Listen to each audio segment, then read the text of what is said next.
Hello friend, welcome to all of you. आज ministry of education ने एक affidavit file किया है सुप्रीम कोर्ट में अगेंस्ट रीनीट, और उसने बोला है कि actually paper leak mass level पे नहीं हुआ है, उसकी इन्वेस्टिगेशन चल रही है। एक्चुअली जो है मिनिस्ट्री ऑफ एजुकेशन ने भी ये माना है, यानी कि गवर्नमेंट ने ये माना है कि पेपर लीक हुआ है, बट मास लेवल पे नहीं हुआ है और उसका इन्वेस्टिगेशन चल रहा है। एक्चुअली एट द एंड गेंद तो अब सुप्रीम कोर्ट के पाले में ही है, बट मोस्ट इम्पॉर्टेंट थिंग्स कि जो लेफ्टिस्ट ने यानी कि विपक्ष ने जो आवाज़ उठाई थी कि रीनीट होनी चाहिए, एंड इसके अलावा जो है बहुत सारे कैंडिडेट ने अगेंस्ट रीनीट जो सुप्रीम कोर्ट में प्ली डाला था,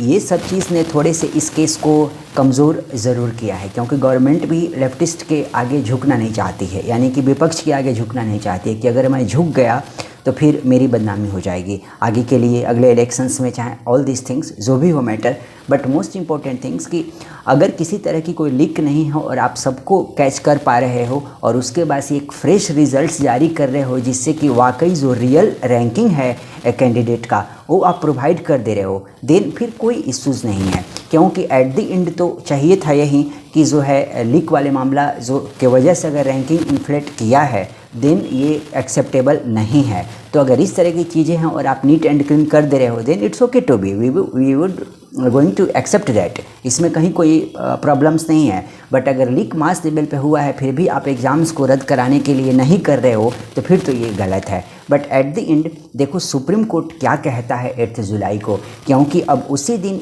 इन रियलिटी पता चल जाएगा ये चीज़ कि एक्चुअल में होने वाला क्या है। क्योंकि जो है पेपर लीक तो हुआ ही है, अब चाहे आप लेफ्टिस्ट के सामने सही साबित होने के लिए, चाहे कुछ भी करने के लिए आप कुछ भी कहो, बट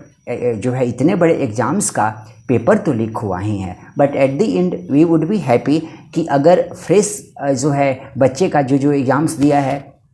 बच्चे और उनका रियल रिजल्ट्स, रियल रैंक जारी कर रहे हो, देन कोई प्रॉब्लम्स नहीं है, हम लोग एक्सेप्ट करेंगे उसको। अदरवाइज़ अभी भी तो गेंद जो है सुप्रीम कोर्ट के पाले में ही है, जो सुप्रीम कोर्ट कहता है 8 जुलाई को उसी के अकॉर्डिंग चीज़ें होने वाली है। आप क्या मानते हो इसमें, आप कमेंट सेक्शन में ज़रूर मेंशन करना।